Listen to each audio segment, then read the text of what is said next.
TJ the Wheel Deal coming at you live. It is Christmas Eve, guys. December the 24th, 10:22 a.m. Central Time, Texas time. I want to wish my beautiful wife a happy birthday, 41 years young, looking like a 31-year-old still. Just absolutely awesome. Absolutely awesome. I hope you guys are doing well. I hope you guys have an awesome holiday season. I don't expect a big turnout. I know that our boy Amit is live on his channel still. Since it's a short day, he'll probably be on the whole day. So I got to do my own thing. As they say, you got to find your own audience, right? So I got to find my own audience. But anyway, I appreciate each and every one of you guys that are here. 56 people have clicked the link on X, and 9 people are watching from YouTube. So here's the thing. You guys are in for a treat. You guys are in for a treat today. I'm glad the audience is small. I'm kind of hoping it stays that way because there has been some massive changes to the account, and more are incoming. So you guys are going to get that exclusive right here, right now, before everybody else finds out. I haven't even posted this on Twitter. I haven't done any of the sort. So here's the way that we're doing the format today. We're doing the intro. So that's what we're doing right now. Then we're going to talk about the big changes to the account. So what I'm about to talk about. Then I'm going to talk about the YouTube path going forward. I had a discussion with my wife about it yesterday or last night. And I go, hey, baby, what do you want me to do about YouTube? It's about 20, 25 hours a week with the memberships and everything. It brings in about $2,000 a month. What do you want me to do? Do you want me to scale it down? Do you want me to scale it up? And she's like, I think you should scale it up, but you got to get paid what you're worth.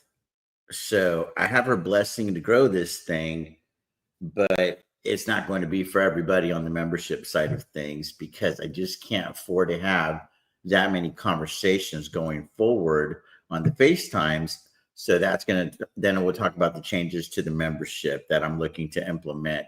A lot of them are going to become group FaceTimes because there's just not enough hours in the day at the lower levels. I just can't do it. I mean, I bought myself a job and you guys can't buy me for $2,000 a month. You follow me? So just think about that. Y'all see the account. Y'all see the kind of money that we're working with here. It's just not feasible. It's not realistic, and it's not fair to me. And it's also not fair to you because I feel like my mind can wander because I'm like, there's so many other things that I could be doing with my time. So whenever I'm talking to you, I want to be talking to you. I want to be with you. I want to be present, if that makes sense. So anyway, don't have a Discord. We have a WhatsApp group that is available, and it's exclusive only to the members at the $9.99 entry level and above. The $3 level, that's just for the wheel tracker. But the $9.99, that's where the perks really start. That's where you get my phone number. You're able to text throughout the day. You get access to the WhatsApp group, and then you get a FaceTime. We're going to talk about all of that stuff going forward. So anyway, let's get into it. Big changes into the account, guys. Big changes into the account. Let me pull it up. My goodness. Guys, these are big changes into the account. Big changes into the account. So let's go. Without further ado, let's talk about it. These are the stocks that are left in the portfolio right there. SoFi, Tesla, Riot, Amazon, PayPal, Hood, Baba, CleanSpark, Marathon. And I'm going to put it on equity. So SoFi is 2.37, Tesla 1.8, Riot 1.4, Amazon 1.26, PayPal 878,000, Hood 390, Baba is 128, CleanSpark's 106, Marathon is 100,000. So let's see it in the chat. What is missing? What is missing? What ticker is gone? Guys and gals. Let me talk to y'all for a second. I sold Palantir. At about 78, 79 bucks a share because the valuation's stupid. The valuation just does not make any sense anymore. NEO. I sold NEO as well, but that was a swing trade. So yeah, but that's cheating, Nelson, because you're on the WhatsApp group. Everybody in the WhatsApp group gets my moves as soon as I make them in real time, and then I post them typically on X, and then we talk about them over here. So why did I sell Palantir? Because I was stuck in covered calls. So I wasn't qualifying for all the capital appreciation. And then I did a model. I ran a model on how to keep rolling these covered calls for the next 3 to 5 years and qualifying for capital appreciation.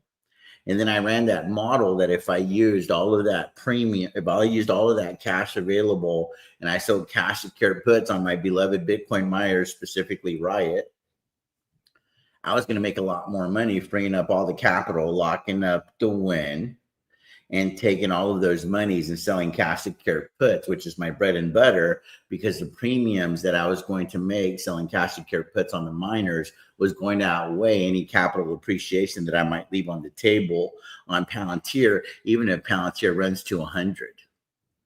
And I was just like, I think Palantir is going to go to like 60 before it goes to 100. And I know that it's at like 84, 85 bucks right now. The euphoria, everything's awesome. Santa Claus is coming to town, jingle bells, sleighs ringing, all that stuff, right? All of that stuff. I get it. But at some point, valuations matter. I sold Palantir once before in the 30s when it ran up crazy. It shot up to like 45 bucks. So I missed out on all that upside, but then it came crashing down because in the short term, the stock market is a voting machine. In the long term, it will always be, has always been, it will always be a weighing machine. Numbers matter. PE ratios matter. Price to sales ratios matter in the long term. You can only sell the story so long. You can only sell the story so long. The numbers are going to have to substantiate that story. And I'm not saying that the numbers in Palantir aren't good, but they don't merit a damn near $200 billion market cap. That's the reality. I think it's more like a $100 billion company right now. That's what it is right now. Investing's a little tricky, though. It's a little tricky because you pay today for what you think the company will be worth in the future. But I believe there is such a thing as paying too much for a good thing. And that is where Palantir is for me. That's one reason that I sold. And that's the only reason to sell a company that is doing extremely well is when the valuation it stops making sense in your mind. The other reason that I chose to sell is because the premiums kind of suck. So I'm like, okay, I'm tying up all of this capital.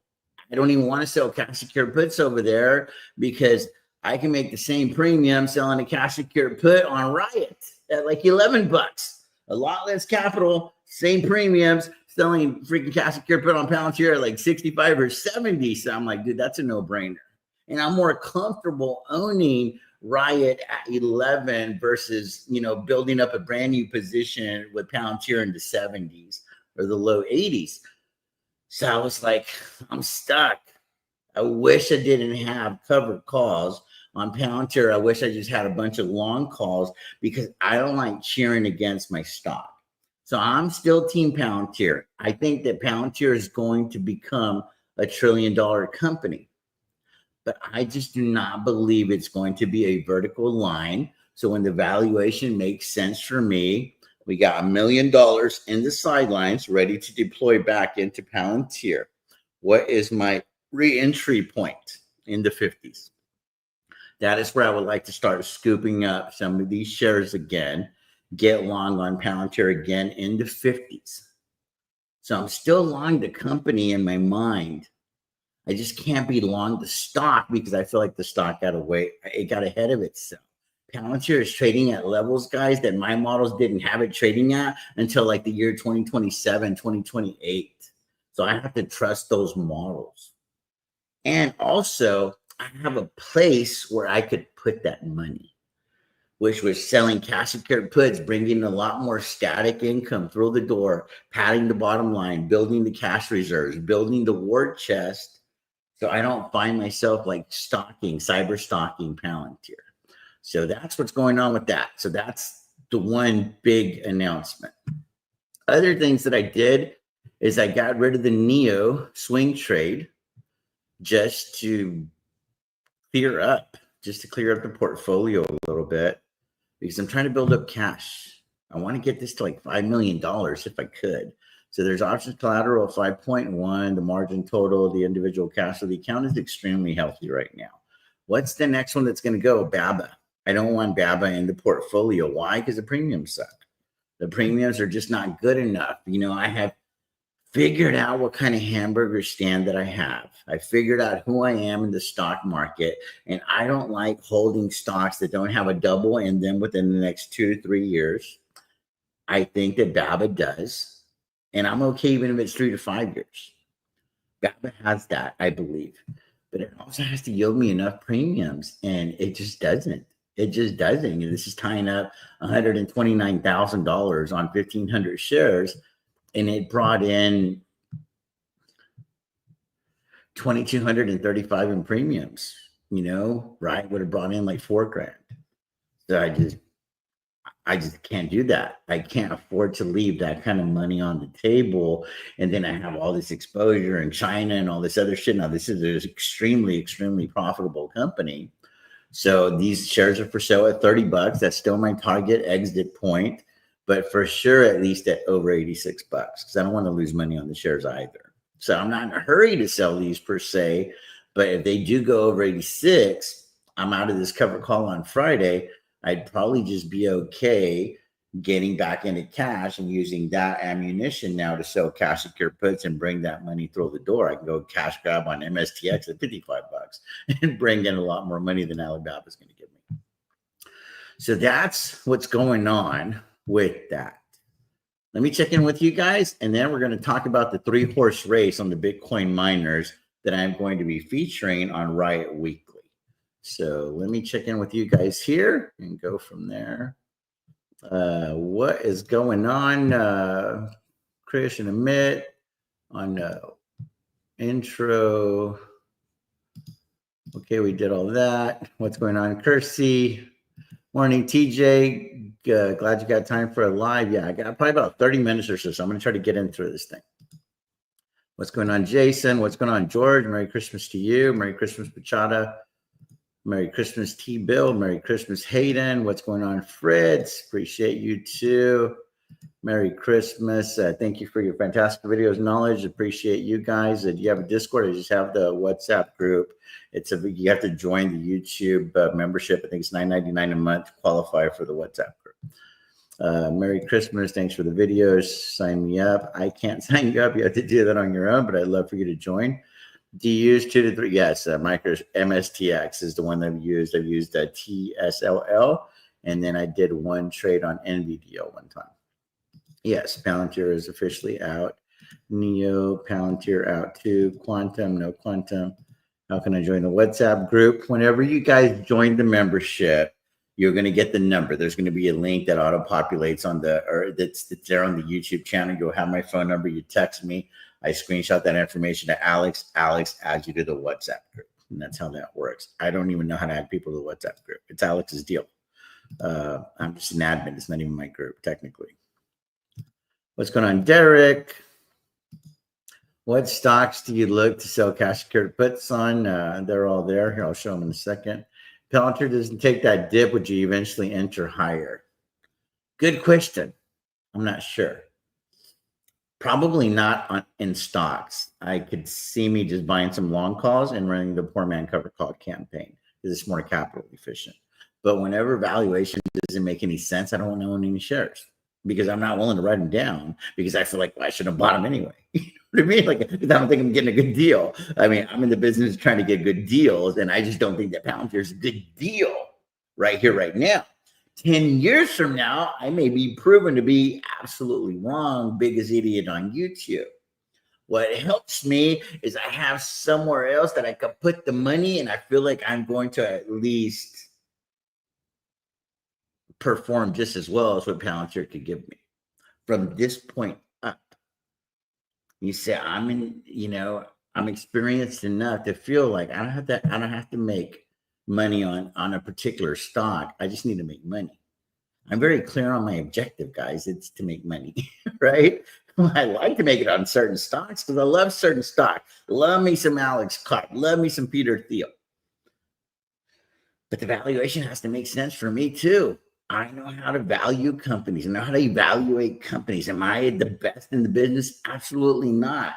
But I stand behind the power of my conviction. I stand behind my beliefs. And I believe, it is my belief that Palantir is extremely stretched right here. And a healthy haircut, a pullback would be extremely healthy for the stock. It almost feels like a meme stock at this point. It's crazy. And I'm talking about the stock. You guys need to understand there's the company and then there's the stock. The company is legit as legitimate can be. I'm talking about the stock. Y'all need to understand that. It took me about 20 years to differentiate the two. The company can't find anything wrong with Palantir. Everything is right with Palantir. They're red, white, and blue, and they're for you, and they're for me. They're for the West. They're for freedom. They're for those ideals that we all believe in, that we all cherish, that we all just take for granted. They're fighting for those freedoms and those liberties. How could you not stand behind a company like that? That is not the issue at hand here. The issue is the valuation of the fucking stock. That is the issue. And that valuation is stretched at best. How do I know? All the insiders have been selling all damn year. They ain't buying shit at these levels because they're a lot smarter than we are. So I'm just following their lead. Dr. Clark starts buying some shares, I'll start buying some shares too. Some insiders start buying some shares, I'll be like, okay, they're giving me some clues. They ain't giving me any clues. All they're doing is just selling and selling and selling and selling and selling. Anthony Noto gave us some clues. The SoFi stock was extremely undervalued. He kept buying and buying and buying and buying and buying. And now he's like taking loans on his freaking stocks and stuff. Very, very confusing. Doing it only the way that SoFi knows how to do. Confused the shit out of people, kind of like with that whole convertible thing. You know, seems like a year ago now. Might have not been that long. Man, I wish SoFi would really work on their communication skills. They should like take a page out of Hood. Hood's really, really good at rolling out stuff and telling you what they're doing and why they're doing it. So we'll see what happens. Right on. It's all good. You don't have to defend me. You don't have to defend me, guys. Here's the thing. Go show me anybody on a mids channel that's not named Derek with that account, and then we can talk. The account defends itself. It's kind of like God. I don't defend God. God doesn't need a defense. Appreciate you, Bashada. Hey, man, any thoughts on YieldMax stocks? I really don't understand them well enough to even speak on them, to be honest with you. Well, I know they offer to dilute it. All got to get approved and stuff. It's a process, guys. It takes time. But yes, it's what I've been saying all along. Like, nobody can ever show me how MicroStrategy is going to make money if they're never going to sell Bitcoin. So this dude's either going to be the biggest con artist in the history, like Bernie Madoff's going to look like rookie numbers, or this dude is just a lot smarter than we can even conceptualize. I don't know. I don't have all the answers to the test. What I do know is these are my horses. I'm selling puts, I'm selling calls, I'm collecting premium, I'm rolling when it makes dollars and cents. And I also will not hesitate to sell one of these stocks when the valuation doesn't make any sense, because I can always take that money and go make dollars elsewhere where it does make sense. So that's the thing. So maybe I need to add a little bit to my tagline. New stream. Merry Christmas indeed. Appreciate it. Hey, TJ, do you have any thoughts on YieldMax? Talked about that already. By the way, Mitt is having a debate on wheeling on his channel with Chris and Jason. Right on. Good for them. Merry Christmas. What's up, TJ? MSTX. I think having a debate on wheeling and not having me in that debate is not a debate on wheeling, because I am the wheeler. I'm just kidding, guys. Merry Christmas, TJ. MSTX, just waiting on the boat to flush out of the water. Hopefully it's not a Titanic boat. I'm telling you, it's just crazy. I'm at debating your wheeling strategy. Well, I mean, they can screenshot that right there and they can debate all they want. The money's real. Good morning, TGY is right on a wild ride. I almost wanted to do what MicroStrategy is doing. I don't know why stocks move the way they move, guys. I study the companies. The stocks are going to do what they're going to do. Quarterly, you just enable monthly, dude. Monthly. This tax thing's getting out of control. What do you do if your cover calls to get called? Well, you just lose the stock. Then you got to, start all over again. So anyway, now let's talk about these miners right here. So essentially on Riot Weekly, I want to feature these three miners because I think that the Bitcoin miners is the 3-horse race. No disrespect to Iron, no disrespect to Cypher. I think these companies are absolutely legitimate, core scientific. I'd have been more excited about them if I felt like their financials had been better all along, but I knew they weren't. They filed for bankruptcy, but it's still, it seems like it's a real good company. I'm just not interested.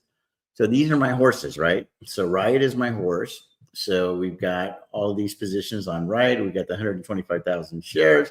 We got the open cash collateral at 420,000. So that's an agreement to buy $420,000 worth of Riot at $10 and $11 a share on or before January the 10th.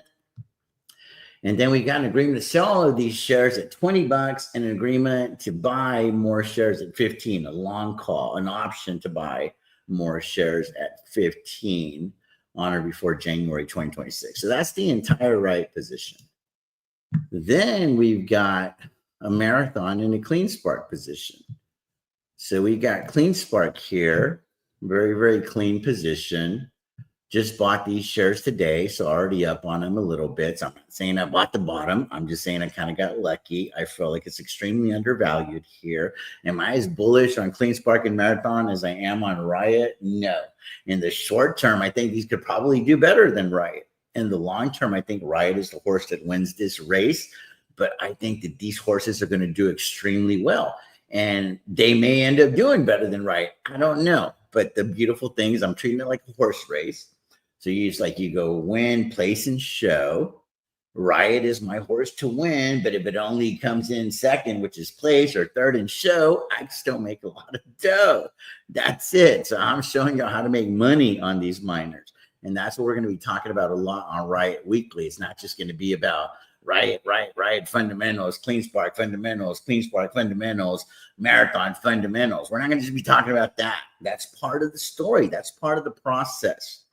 The other side is going to be, okay, how do you make money right here? How do you play this thing right here? How can you best position yourself to make money? Because at the end of the day, that is the objective of the game that we are playing, is how can you make money? How can you get the most substantial return for you and for your family? So we've got 10,000 shares of CleanSpark at 10.45. I put those shares up for sale at 12.50 for January of 2025. And I've got an agreement to buy 40,000 more shares at $8 in March. So that's what's going on with CleanSpark. Then on Marathon, this is the one that Chris Patel likes the most. This is probably best in class right now. Again, this is a lot like Palantir, where I thought that the valuation got a little bit stretched. So I got in a little bit high at 25.25. That's why I didn't go so heavy, 5,000 shares. But then I've got an agreement to buy an additional 20,000 shares at $21.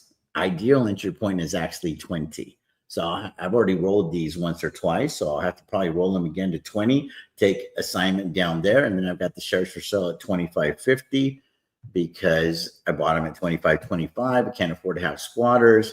We've already had some action here with Riot. You can see there the roll, or with Marathon, you can see the rolls. So let me take y'all through this real quick.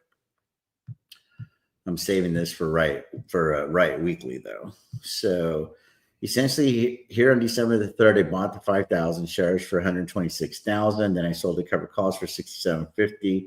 Sold some puts for 5,900. Sold more puts for 4,900. More puts for 11,900. Bought to close some puts for 4,400, so I realized a nice profit there. Sold more puts for 12,400, rolled the puts for 12,000, had cover calls expire, and then I sold cover calls again at 5,700. So it's been not bad, collected 6,700 on the first round of cover calls, and then collected another 5,700 on this round of cover calls, and that helps to ease the pain because down on the shares, probably in the neighborhood of about 15 grand or so on the actual shares. I click on the shares right here, might be more like 20 grand. Yeah, 25 grand. So you guys can see that I've collected quite a bit of premiums on the covered calls, about 11 grand. And I've collected quite a bit of premium recently on the cash secured puts. So I'd say we're probably about even on Marathon. I've got to update the wheel tracker. I'm a little bit behind on the wheel tracker. So I'll be doing that as soon as we get done with this live. I've got about 10 trades to input into the wheel tracker just to get up to speed. So what I'm going to be doing on Riot Weekly, guys, essentially is taking y'all through the process of having these three horses, allocating, obviously the majority of the capital is to Riot, because that's the biggest position, because it's the highest conviction. And then Marathon and Clean Spark is going to be about the same capital allocation in the $500,000 to $750,000 range. And it's about the $2 million range on Riot when you add cash secured puts and whatnot. So it's about a $3 to $4 million project, where I'm essentially going to be running the coverage triangle on Riot, Marathon, and Clean Spark. And then we'll be able to weigh, based on how much money we invested, all the premiums that we brought in via cash secured puts, covered calls, all the capital appreciation that we locked in or depreciation. And then we'll see what horse won for us. Because this is what I feel like a lot of you guys don't understand. You look at the ticker, and it goes and it does that. You look at the other ticker and it does that. You look at the other ticker and it does that. And you just assume that everybody has the exact same entry points and exit points, and everybody determines, oh, if you'd have been over here, you'd have made that. If you'd have been over there, you'd have made this. That's comparing apples to oranges. So what I'm doing here is I am comparing apples to apples.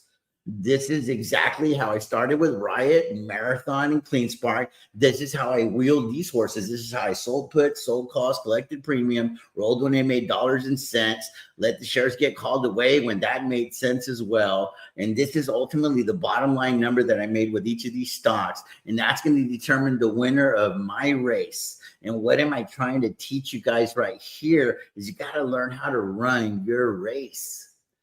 I don't just look at a Palantir ticker, a Tesla ticker, and an Amazon ticker like a bunch of amateur rookie shit that you see on YouTube day in and day out, on X day in and day out, and then determine, oh, this is how much money you would have made. Because buy, hold, and hope is not my strategy. If that was my strategy, that's how much that I would make, but that's not what I do. That is not what my hamburger stand does. I found my 5, and now I'm rocking with like 8 or 9, but really my 5, 7, if you will. And I sell puts, I sell calls, I collect premium, I roll when it makes dollars and cents, guys. That's what I do. And I've proven that I'm also willing to do the hardest thing in the game, and that's take a profit. And it's hard because you feel disloyal. You feel like, oh my God, I let the Palantir community down. But guys, my loyalty is to my family. My loyalty is to the investment account, because that's my favorite ticker. And a lot of y'all don't believe me when I say those things, but I promise you, I love me some Riot. But you know what? I love me some Kristen a lot more. I think Jason Les is real cool. I don't love him like I love my wife. Think about it. Think about it. Don't ever get illogical. At the end of the day, this is a business. Whenever these companies go out and they make business decisions, they do what's best for their business. Jason goes and makes a business decision for Riot. He does what's best for Riot, and obviously he wants to do what's good for the shareholders, because, you know, he's a good dude. We all saw him on the channel. Good fucking dude. Give a thumbs up for Jason Les. I mean, we all saw he's a good dude. He's willing to answer the hard questions. But he has a priority chain that he has to follow as the CEO of Riot. Anthony Noto has a priority chain that he has to follow as the CEO of SoFi. Alex Karp has a priority chain that he has to follow as the CEO of Palantir. Elon Musk has a priority chain that he has to follow as the CEO of the world, right? Because he's got a lot more going on than Tesla. Well, TJ has a priority chain that he needs to follow as the CEO of our portfolio. So I got to do what's best for the portfolio. And that's exactly right. The port is your favorite ticker. If you haven't figured that out yet, you haven't learned how to play the game. You need to make your portfolio your favorite ticker. Stop being obsessed with where these companies are trading and start getting obsessed with what the hell do I got to do to get that to 20 million or wherever you're at? Because that is my obsession right now. Is what do I have to do to get this portfolio to 20 million? What do I got to do to get this portfolio to 50 million after that? And then what I got to do to get to the lifetime goal of 100 million after that? That is the fucking game that I'm playing. And there's going to be a lot of situations like Palantir along the way. There's going to be a lot of situations like interviewing Jason Less on the channel along the way, visiting the riots of the world and getting to know these companies along the way. You're going to build some really beautiful relationships along the way. But I am on a mission, and the mission is to 10x that account and get it to 100 million. That is the mission. That is the objective. Make no mistake about it. I'm very, very clear on my objective. I want to help you become clear on yours. I have no idea who you guys are. I don't know what your goals and objectives and your dreams are, but I'm here sharing you all. I'm sharing with you guys our goals, our dreams, and our objectives. Our favorite ticker is the portfolio. That's our favorite ticker. That is our favorite ticker. It's the portfolio. It always has been, and it's always going to be. These stocks are tools. Man, I love the stocks. I love the stocks. My favorite stock in the stock market is Tesla. Everyone knows that. A close second right now is SoFi. And then I love me some Riot. That's why it just so happens that Riot is number 3. It's probably my 3rd favorite stock in the entire stock market out of like 10,000 of them right now. And then these are my safe plays right here. Amazon and PayPal, those are the safe plays. I call them glorified savings accounts. I just want to have them on there because that's money that I don't have to think about. Premiums aren't great, but the appreciation is going to be steady. And I feel like the floor is right here, but the ceiling's still pretty high. So they're asymmetrical risks in the market. And then one of the sexiest plays that we have on right now is Hood. That's a real sexy play. I kind of wish that I'd have gone heavier because this could be a more substantial part of the portfolio. But hey, it is what it is. You know, we're thankful for what we have. And I don't think too much about what I don't have. And that could be a real nice teaching segment for you guys as well. And that's happiness, you know, in the spirit of Christmas, in the spirit of the holidays. Guys, happiness only comes when one wants what they already have. I'm going to say it again for the people in the back of the class, the people with the lower IQs, if you will. Happiness only comes when one wants what they already have. If you always have to go externally to find something to fill a void, you're always going to be searching. You're always going to be seeking. You need to be able to wake up and be like, the only thing I need is the blood in my veins, my heart pumping, air in my lungs, God in my heart, and I'm fulfilled. I'm happy. I'm content. Because if you have all of those things, you'll never live in content. And there's so many of you guys that are going to live very unsatisfied lives because you're constantly seeking on the outside. You're seeking externally for some form of validation. And I'm just not at that place in my life anymore. Thank God for that. Like everything that I need, I already got it. And that's all that I ever want. So I just look at the goal for the portfolio back on track over here. And I'm just like, okay, I got us to 10. Now I got us to 11. We've scratched 12, came back down. I think we're going to get over 12 with the Santa rally.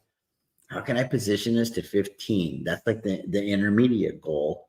But then the next like longer term goal right now is 20. And I know that there's some cash injections that we pieced together as a family. So we're all uniting, helping each other out. Boom. I think we're going to be able to get to 20 relatively quickly. It's going to be awesome. But then after that, I have to really do my thing and figure out how can I get us to 50. And then I can't even conceptualize 100 million yet, but it's going to happen. It's going to happen, but there's going to have to be some real big talks with Robinhood to see if it's going to happen on this platform. Because now the question becomes, can we trust Robinhood with $100 million in one account?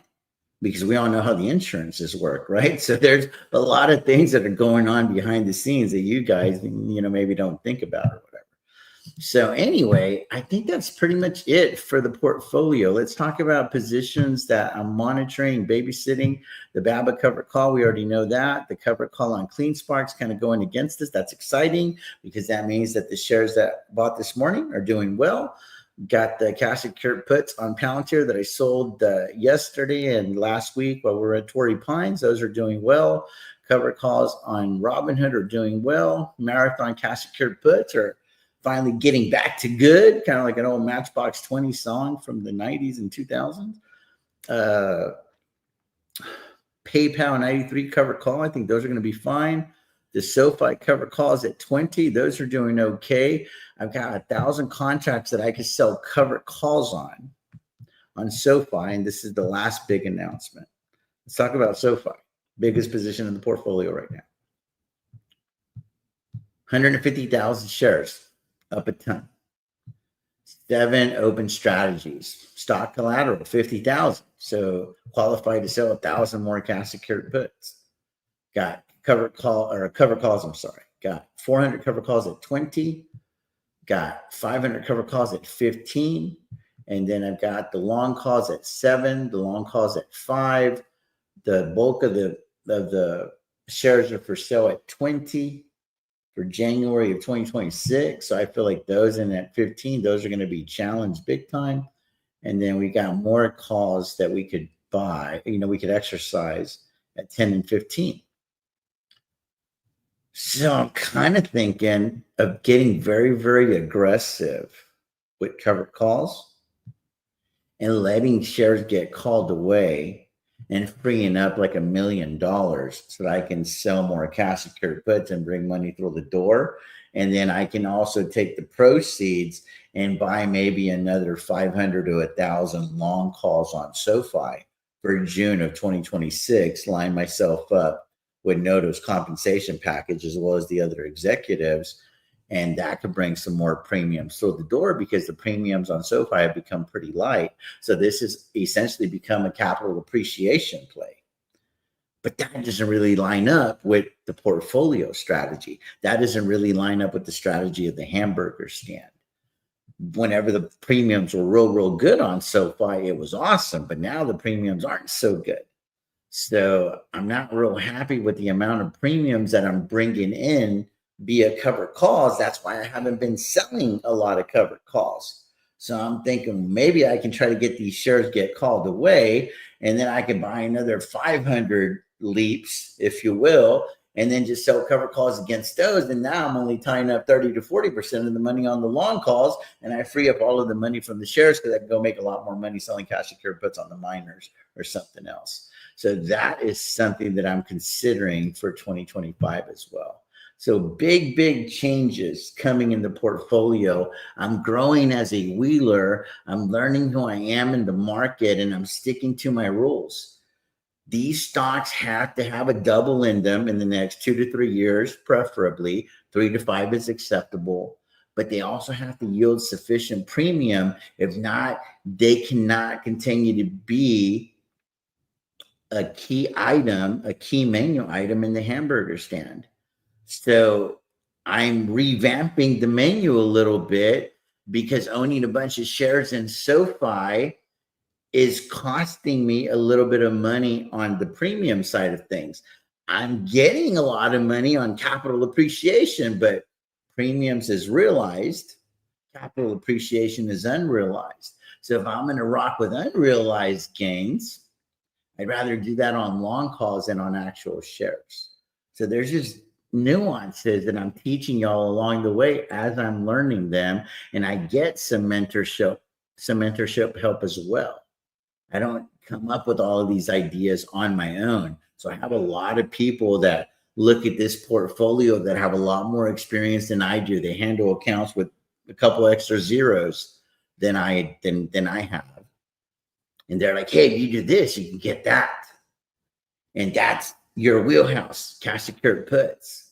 So it all goes back to this for me. It always goes back to this for me is how can I have the most cash so that I can sell the most amount of cash secured puts to bring static revenue through the door, because that's proven to be my bread and butter. And also, if I can increase this individual cash balance, if there is a crash of some sort in the market, I would be best positioned to go buy the dip, and I could go load up on one of my favorite stocks if they went down 50% or something like that. So I always have to keep building up the cash balance, because I'm not always going to have the ability just to put cash into the portfolio. So that's the thing in a nutshell. Let me go through some of the comments. I know I've said a lot, and let's see if we can get, oh, here we go. All right, indeed. Any thoughts on Max? We talked about that.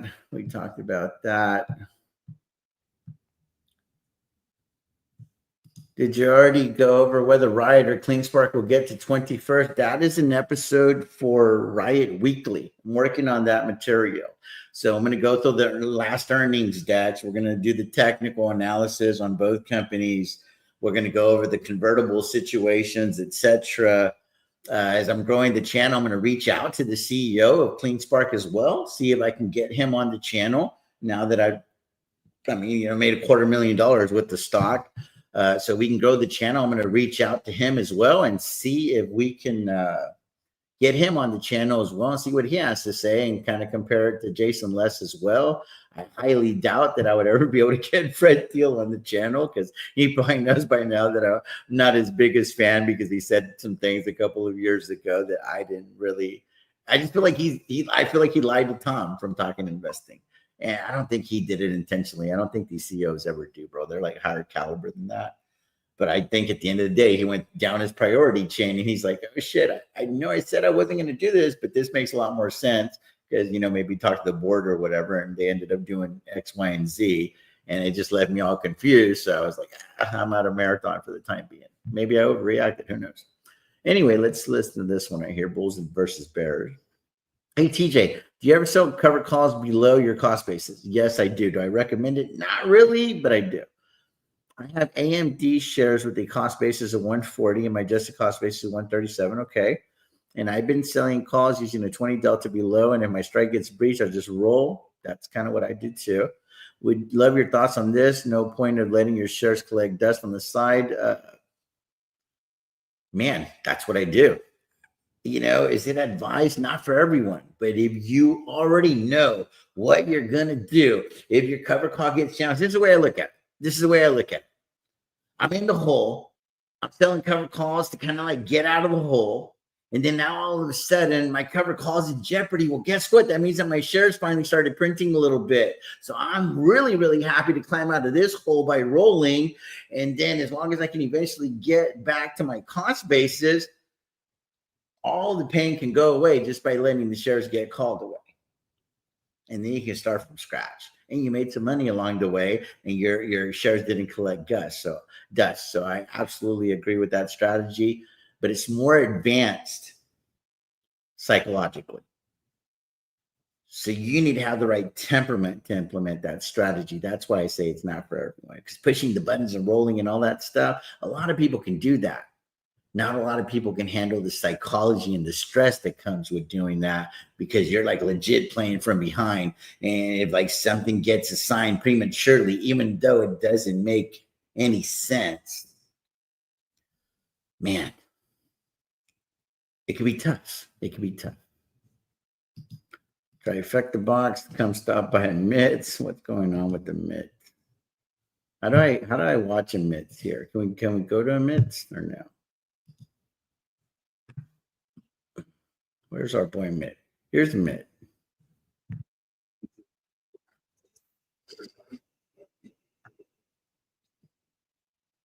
Here's a Mitt.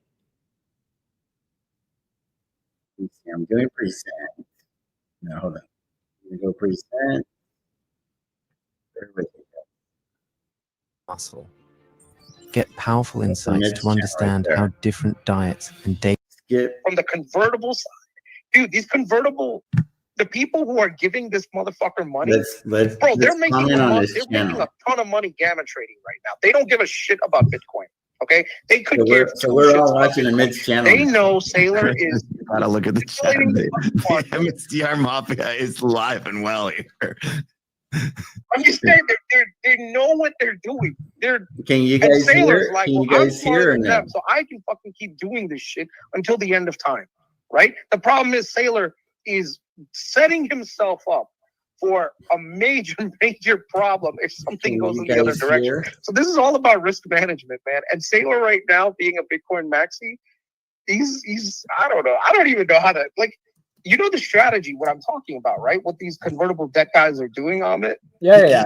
He's just greedy, man, is what it is. Like, I honestly, I don't believe that Sailor has any ill intentions or any ill will.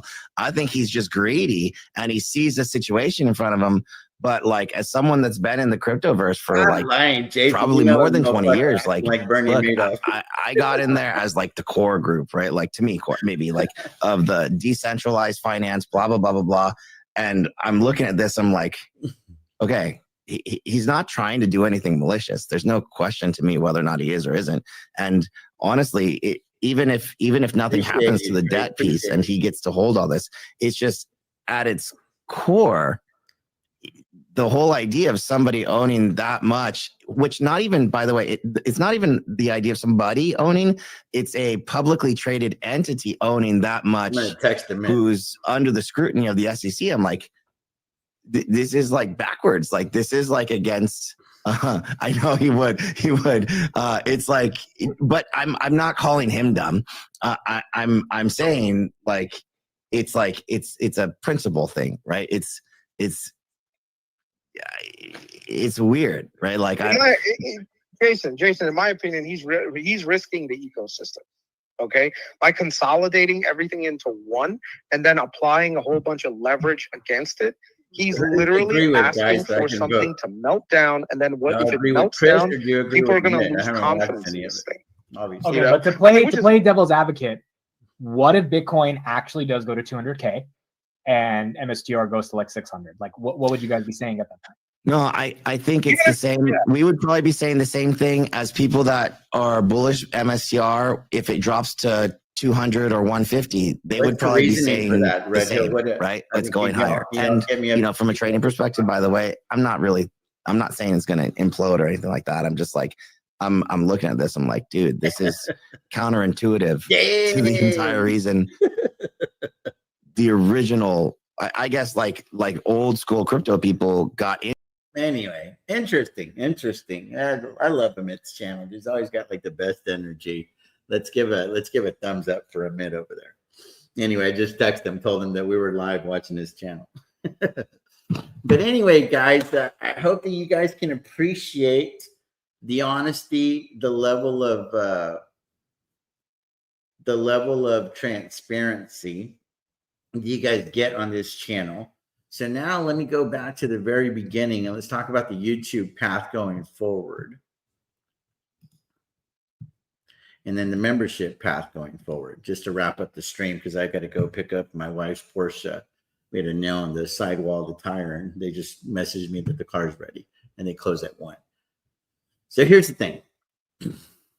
My wife has told me to grow this account. She believes that this account should be at 100,000 members, that all I'm doing is sharing good with the world. We're helping people to learn how to make money.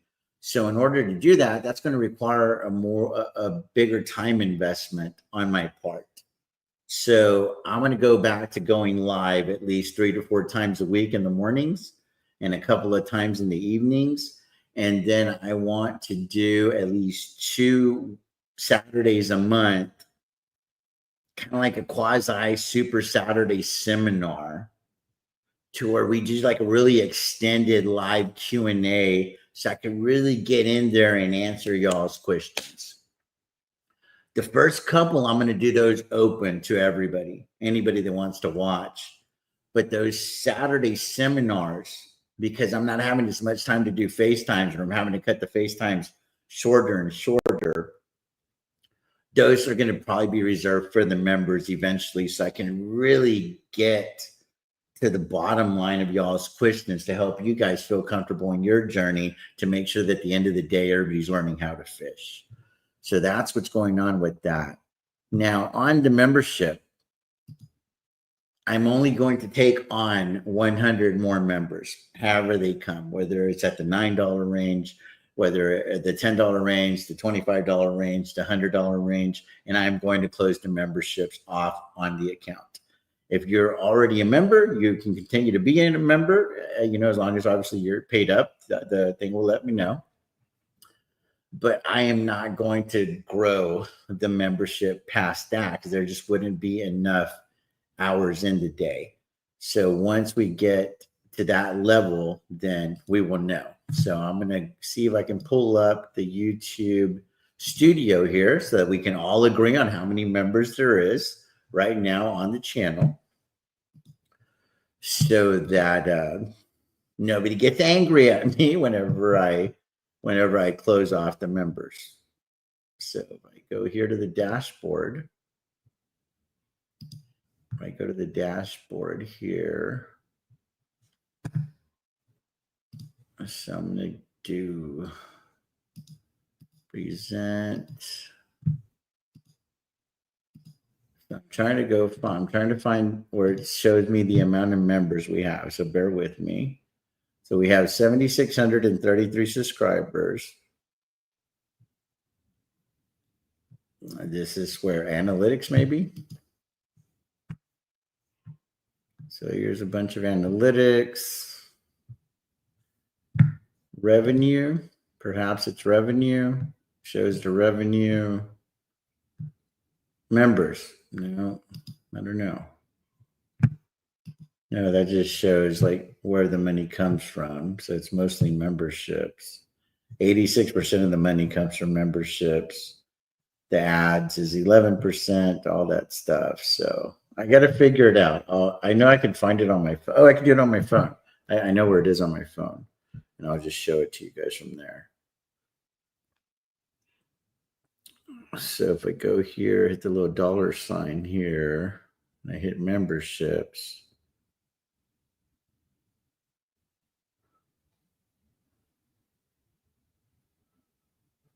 So here it is. If you see it here on my phone, you're going to see that there's 208 members. I know that it's probably not the best, but it's 208. So one of my favorite movies is the movie 300. So I'm gonna stop the memberships at 300. Because once I can get the memberships to 300, then it'll probably get us to about $4,000 a month in revenue. And then at that point, most of the stuff that I do on the channel is going to become for the members only. So I'll probably only go live for the public once or twice a week. And mostly it'll be like when I go live, we keep the segment going on the Mids channel. I'll do that. If they invite me on like the Finance Junkies, I'll do that, right? Because that's not on my channel. But my channel will essentially become exclusive more so for the members. The Riot Weekly is going to be a public show. Wheelers is a public show. And then maybe Monday mornings will be like a public show. But everything else, once I can get to 300, then I'm going to cater this channel to the members so that I'm giving you guys all the information that you're paying for, because there's only so many times in the day for all the FaceTimes, if that makes sense. And we're doing a lot of traveling and stuff. Like I'm taking my wife to Switzerland next year. We're going, we got New York, we got Torrey Pines, we got a trip to Italy and Greece, you know, so there's like a lot of traveling going on. So I feel like I'm not going to be able to fulfill these FaceTimes all the time. But if I'm able to like give y'all more attention via the chat while I'm going live for you guys, well, then I feel like I'm at least not doing a disservice to you that way.